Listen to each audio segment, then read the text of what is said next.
Hey there, David Gordon from TheaterMania here. It is Tuesday, August 25th. I don't remember dates anymore. I'm here with the great Holland Taylor. Uh, where to even begin listing your credits? Your most recent, your Emmy nominated, congratulations. Thank you. For Hollywood, the great Netflix series that Ryan Murphy did about the golden age of cinema way back. Wonderful part. And you're in the new Bill and Ted movie, which is also really cool.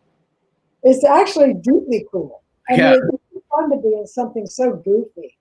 So, I love the low rent tech of the movie. It's so hysterical to see. Remember when I think it was Contact, the Jodie Foster picture came out with the sci-fi, where she traveled through wormholes in space. Yeah.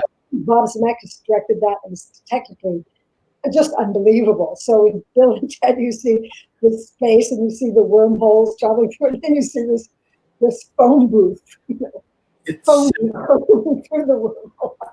That is so funny. How did you get involved? Like, did you get that part? Like, did they send it to you, or did you seek something out for it? They asked me if I would do it, and I said, and Anne had just been broadcast by PBS. And so it's amazing to go from the great leader in Anne from Anne Richards as a leader to the great leader in Bill and Ted. So it just seemed great to be able to play both of those roles. Yeah. And come out pretty much at the same time. I know. What I want to go back to Hollywood just because I love that show so much. Like, what was that experience like for you? How did you get that part? Or was that written for you? Because it seems like it could have been. Well, Ryan said it was, and I tend to believe him. I didn't imagine I was going to be on any Ryan Murphy show because Sarah is his sort of muse and is in most of his shows, and I think it'd be weird if we both did a show here. So, but this was not involving Sarah, and he said, "Would I do a part on it?" And he was writing it for me, and I think you hear people say things like that. You don't always believe them, but I believe Ryan. And then he said, "No, you'll like her. It's I'm writing it now, and she's wonderful. And she has moxie, sort of power with charm." Yeah. It's the image I got, and I thought, and also 40s. It's so my period. I don't know why it's my period. I was born in the 40s. Right. And, so, but I just felt like a real fit. And as the script started coming down, I thought I would really relish it, and I loved it. And even the costume designers did one of my outfits based on a picture of a suit my mother was wearing. No kidding. It's like, oh, this is the whole thing was a very, redolent of tremendous feelings of recollection of something that wasn't actually even mine, but it felt very familiar. And when you look at the people that you were working with regularly, like we were talking before, like the Patti LuPones and the Joe Mantellos, and it's just like this New York theater crew. Well, you haven't lived till you've played best friends with Patti LuPone, and when Joe Mantello is the man you're most of the time I'm working with, it was a very meta experience in that way, because I'm playing a Hollywood professional who had some real power and was really in where the center, where everything was happening.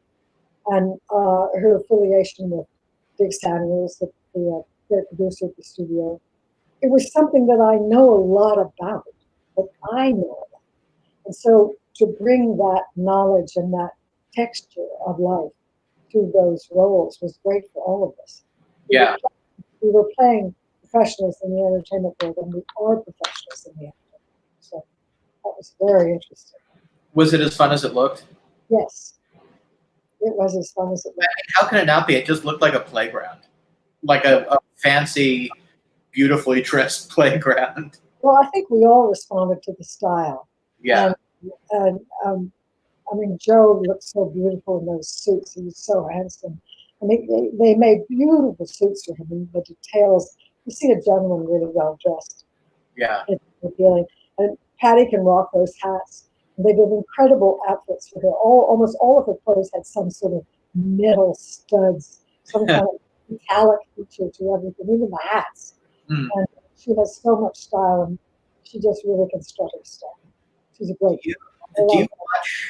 Do you watch your shows? Like, do you watch the stuff that you're? No, I don't, but I did watch Hollywood. I saw all of it, and I really got swept along by it because, of course, then I had we have the elders, and then you have the youngsters starting out in the industry, and then Dylan McDermott was sort of in the middle ground. Yeah. She was with Ernie at the end, and we had worked together before in the practice, literally 20 years ago, and had not seen one another very much since. And we had a really wonderful time, and of course, the roles, Ellen and Ernie, their particular stories were very, very moving, and then they get together at the end. Sort of, when I first heard that was going to happen, I thought, what? But then it made perfect sense, and it was wonderful to play. And Jessica, you directed that. She's a wonderful director, and she did the Oscar episode, which was such a huge episode to do. I don't even know how they did it. But it was great. It was great fun. You couldn't do it now. Watch. I normally do not watch things that I do because I see all the things that I thought I was doing that don't show, or because I'm not that camera savvy. And the theater is my natural habitat. I know what I'm doing on stage. I know what they're going to see. I know what will be effective. I know the picture that I'm making, that I'm making as I move across the stage. And, I sort of have a sense of how to do it. In the movies, it's whatever they catch. I don't know what they're seeing. I don't know how they're going to edit it. And like in that ultimate scene with Joe Mantello, where Ellen portrays her feelings for him, reveals her feelings for him, and he has to rebuff her, but with love. It was so painful, and I did something physically that as I was doing it, I thought this will reveal something, but it actually wasn't even on camera. What was it? Like, well, as it happened, as we were playing, she's mid getting herself a slice of pie, dessert, and just about to take a bite of it when this really awkward moment happened. So I was sort of trapped with it mid like this, but I was shot in such a way that you didn't see that. And so on stage, it would have told a story. I mean, it's funny. Every actor watching will know what I'm talking about. You can be very much in a scene, but your editor and your thinking mind will notice and pay attention to your own behavior, knowing that this is right for the scene or wrong for the scene. I mean, it's amazing how many levels you function on all at once. Yeah. You can be playing a death-defying moment, but you're aware that you have to step from one platform to a moving platform on stage, as has happened today. You have to be counting and feeling the moment when you step from one platform to the moving platform while you're playing the moment. It's complicated. Yeah, I'll bet. Does I see your Emmy behind you. Yes. You're in a horizontal mode. I mean, normally that's not visible. Well, no, I wasn't saying that to embarrass you or anything, but I just got embarrassed because I don't feel it. I was going to ask, like, I'm trying to look up right now how many times you've been nominated for awards like that. And Hollywood is your 8th Emmy nomination. But I only know that I only particularly remember that because Sarah had 7 and I had 7. She said, oh no, she said, now you have 8. No, this cannot. We have to remedy that immediately. Well, next year when Ratchet comes out, it'll even the playing field. I think she'll be fine. Having seen an episode of Ratchet, I can tell you she'll be fine. Does the awards rigmarole ever get old for you? Well, I think going to the Emmys is stressful. I think award ceremonies are hard. Going to the Tonys the year I was nominated for Anne was so difficult. I just can't even. I mean, every person who's gone to that, who's done a performance that day, particularly when you have elaborate wig and makeup and stuff, you're so exhausted by the time you get to the Emmys. And over 3 hours or 4 hours without eating anything or drinking or being, and the stress of it all is just. It was in Radio City Music Hall, which is not a humane place. Right. And looking at the stage and these sort of clear plastic steps. I remember just being paralyzed the whole thing. And yet the honor of the nomination in the Tonys is what really is. Because of the nominating committee, the nature of the Tony Award is really gratifying because they have about 30 important professionals in the theater who sign affidavits that they've seen every show.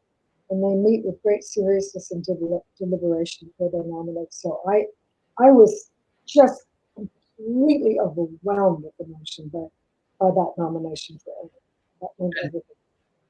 I think people don't even really realize the stress of what goes into Tony's Day for the performers whose shows are still running. Yeah. Yeah. To first have to do the thing, to do the matinee, and then to have to get out of one costume and into another costume for a thing that will take you through literally the end of the night. Right, and I wear quite a wig and quite a lot of specific makeup. I'd always come off, and the hair had to be. I think I washed my hair, and it's. It was a hell of a. But it's mainly just the stress of the thing. Yeah. It's really stressful. For me, other people might absolutely love it and have it out and ball and be very excited, and maybe they'll win and see all their friends. I am not. I don't have that temper. I wish I did. I do see people at award ceremonies who are. I want to ask you if you watched the PBS taping of Anne, knowing what you said about not watching your stuff. I have watched that because I actually had to be part of the editing process, which is good. Yeah, I think first of all, I think it is a really well filmed play. It was beautiful. It was perfectly filmed. It was perfectly shot for what it was. Oh, thank you so much. I was party to all that. Of course, I had to be, and I said we don't want any close-ups. There's no place for close-ups in this. Everybody's TV screen is huge, and there were a few shots that were too much close-ups for my mom. But I said you have to keep the feeling that we're in a theater. Keep pulling back, and then come in, and then pull back at all the transitions when she moves across the stage, and then come back in again when she settles. Keep it moving, and I wanted people to feel that they're at a theater event, and I think it captures that very well while giving everybody the best seat in the house. What is it like? Because that play the play is like living now. What is it like? Have you seen like other actors do it? I haven't, although I know my director Ben Klein, who did all of the iterations of Anne, pretty much, directed Libby Villari, and also he did basically our production of our set. Yeah. He did it at the ZAC after I had done it at the ZAC, and I had Bob Tolero, who was our production stage manager from day one, was the stage manager, and he had checked out Libby, who had been doing Anne. She had permission from us to do Anne as little fundraisers, and she'd done it in churches and little theaters, and took some props, a desk, and some other stuff on a truck, and her husband. And she did it as political fundraisers. I think she raised $20,000 for Beto. Amazing. And I thought right away, that's a page out of Anne Richards' own playbook. Yeah. She had a real passion for it. She had a real sense of kinship and a real feel for it. That was quite different from me, but absolutely in the ballpark of who Anne was and what her spirit was like. And I know at least one of Anne's kids has seen Clark Richards saw Libby and really gave her a big thumbs up, and I think they have dinner together. So Libby Villari definitely is, I'm fine with Libby doing what they're doing. And I hope, and I know a bunch of other people do it. I just haven't been as intimately connected with the production. But, I would imagine it would be hard for you to like actually see it with some. I mean, fun but hard. First of all, I'm still performing it. Yeah. And I'm potentially still performing it. I can't remember whether I said this after the interview began that I was going to do Anne at Pasadena Playhouse. Right. Literally, I was in rehearsal in the sense that I was relearning it, and I relearn it by using cues because I don't want to be looking at the page. I want to be using my memory to squeeze my brain and come up with it. So I take about 2 months to get that text back up so that I could literally sit down and say it for 2 hours worth of stuff. And I was in the process of doing that when the shutdown. We hope to do it again in a year. Yeah. So if possible. So at the Pasadena Playhouse, I very much am rekindled to do it one more time. You know, absolutely final performance. Yeah, because it's a joy for me to play it. Yeah. She is a woman of all seasons. People say, "Oh, you updated the script. It's so great." I said, "No, I didn't update the script. It is absolutely timeless, and she is timeless. She will always be a heroic and inspiring figure. And so, other people will always do Anne, and there are a couple of people slated to do it next year at various regional theaters, and I'm thrilled for that. But I am especially thrilled that it was on PBS, and it's still available on PBS if you remember on their Passport, their streaming service, because I think Anne Richards herself would love that sort of this warts and all story of her is in every TV set free in every TV. When you were building the play, when you were writing it, and when you first started performing it, did you? I'm trying to figure out a way to phrase, like, were you a stickler for all of the commas in your script when you were performing it? Yes. So you had to perform it the exact way that you wrote it. It is really written. This script is honed to such a good. First of all, I've done it. I've done 8 iterations of the play. It has been slightly rewritten every iteration, but the last one was 2013. It's essentially still the Broadway script. Most of the changes since then have been neatening up grammar and polishing. Like it's very conversational. Like she'll answer questions, she'll say, "No, yeah, I did that." You know, it's written no comma, yeah, dash, I did that. Yeah. It's commas and dashes, dot, dot, dot. And it's punctuated for an indication of performance. And I expect any actor playing it to do it exactly as written, because it is that carefully written. And I know of one case where that was not particularly followed at all. And it's like, yeah, that's fascinating. Yeah. No, I am religious with myself. Yeah. Corrections. I want the stage manager to tell me any mistakes I made. Because you spent years working on it, so you might as well get it. You have to get it done. Yeah. And even in this cueing process that I did, because even after the shutdown, I continued on.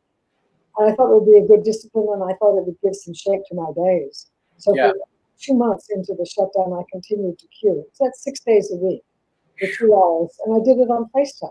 Right. So I have 3 young women who are PAs in theater, who they basically be babysitting me, and they'd be looking at the script, and I'd go through it, and I sort of built it, and I sort of gotten all through the play by about 6 weeks, and then I started just running an act at a time. Phone section, the speech section, the next phone section, the next speech section, and it's quite an undertaking. So I got it all learned again, and then I maintained for a while, and now I put it aside. And so next year, if I'm going to do the play again, it will come up pretty quickly. It'll come back. Good. Do you like what do you look at, like, how do you view your relationship to theater? Like, do you look at the theater as like something that you always want to come back to? Because you do come back to New York every couple of years to do something. But do you operate like, okay, I'm going to do a play this year, I'm going to do a movie now, I'm going to do a TV show, or is it whatever comes up? Look at it, we're that simple. I mean, I consider myself honor bound to do Anne at the Pasadena Playhouse as soon as I'm able. So that's next. Yeah. But I think tragedy is too strong a word, but the misfortune for the American actor is that the 2 central hubs of our industry are 3,000 miles apart. That is true. And unless you're an enormous star with a lot of money, you can't really maintain 2 lives at the same time. Right. And it's not, and even if you can, it's not that easy to just move from one coast to the other on a whim, on a lark, on a sudden change of job. So there was a long period of time where I did no theater. I was out here, and I had suddenly you find yourself, I was whatever, I was in my late 40s, I might as well buy a home. I mean, it's like then you have a house to take care of. Yeah. Everything's happening, and so and then you're on a television show and you can't go east. So it's hard. Whereas there's a lot of reasons to envy the British, and one of them is that you can live in London and do movies theaters. You have to, and you can do even regional theater outside London. Right. You do movies as well. I mean, it's very enviable because it ain't that way here. It's a real struggle for the American actor to build up the body of work that they need to have a real foundation. So it's a real challenge. It really is, and especially just the finances of doing theater in New York when you're not on Broadway, when you're doing a show in a downtown theater or something. No, I mean regional theater. It's really just barely a living wage. I mean, I took scale as both author and actor in Anne because there was a lot of Anne Nation were investors in that play, and I felt until it made a profit, I didn't really take anything but scale. And scale for an actor. I think of all the actors I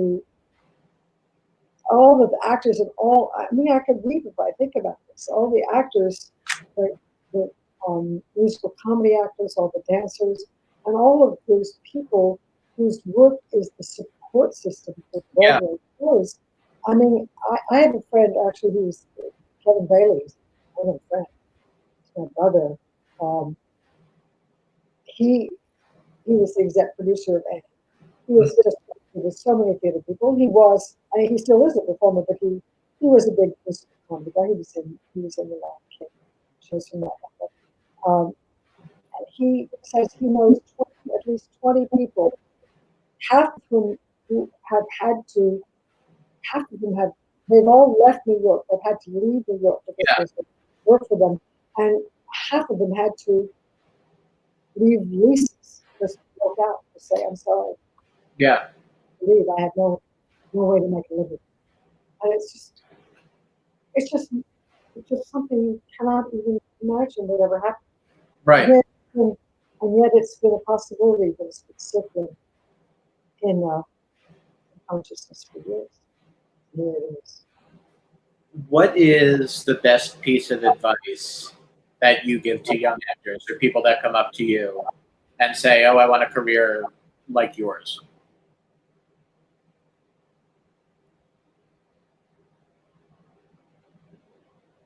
I would say work as much as you can and try to cultivate your mind.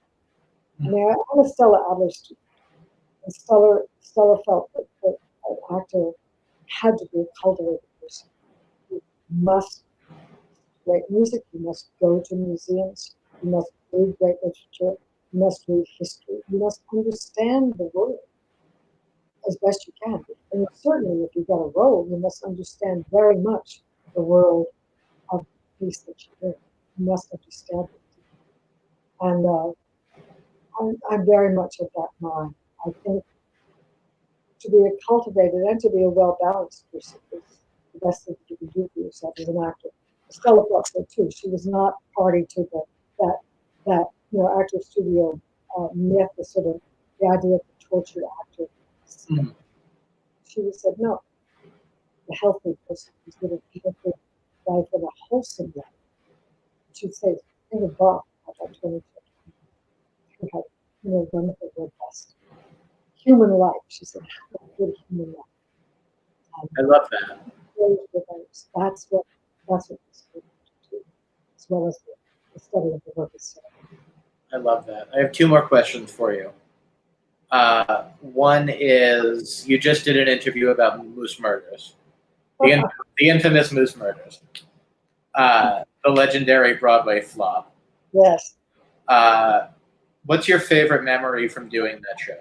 Well, my indelible memory from doing that show. First of all, I had just done a workshop at the Hudson Guild, Invest, and I knew we were going to go on. It was a very long workshop that was extended many times, and I knew we were going to go on and have a production in New York. Yeah. So, but I literally had run out of money during that workshop, I think we got $35 a week or something. We did it. It was months and months. And I was living on a tab at Joe Allen's, and I knew about Moose Murders. I knew it was a funny dialogue script. The play was crazy, and I also knew from the rumor mill that it would close up at night. Yeah. But I needed to open it. I think you have to open it. And, Right. Eve Arden had stepped down, and I had to replace her in 1 week. She was the lead, and I had to learn that thing and rehearse it and get it up in 1 week, which was Knowing that it was going to close on opening night. well, that was fine with me. I was fine. And because first of all, I had a show to go in to do Right, it. So when I said I do it, I said, yeah, I need, just in case something happened, I said, and I need a 2 week out. They don't, producers don't give the lead person in the show a 2 week out. And I think everybody knew what was happening. So, but my most indelible memory of it was,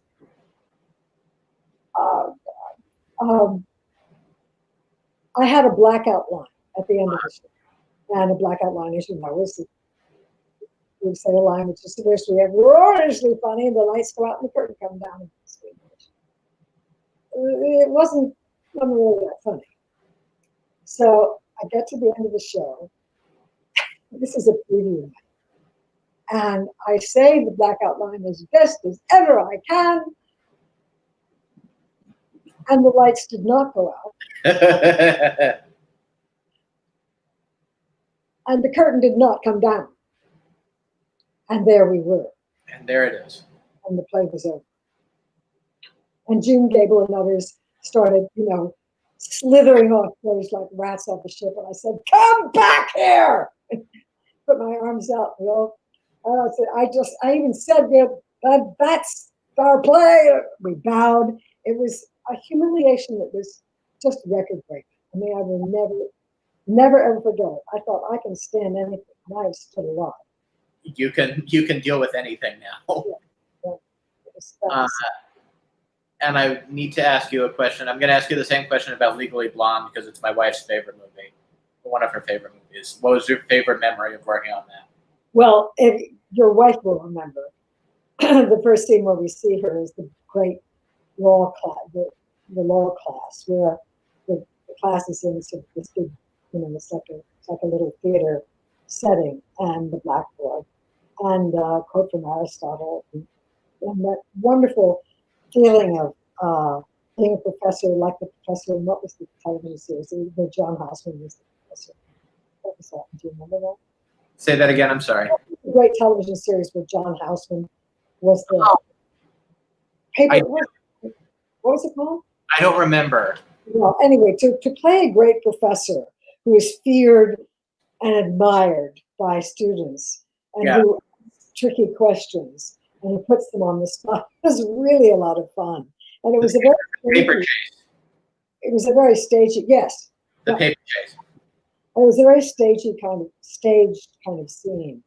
And I loved executing it, but I will have to say that one of the most intriguing things for me as an actor doing it was that I was actually sick. I had a sinus infection or something, and I really felt like death. I would have been, had I been home, I would have absolutely been in bed. And I thought, I was fearful because the scene was so challenging, and it was physically big, and I knew I'd have to do it a bunch of times. I thought,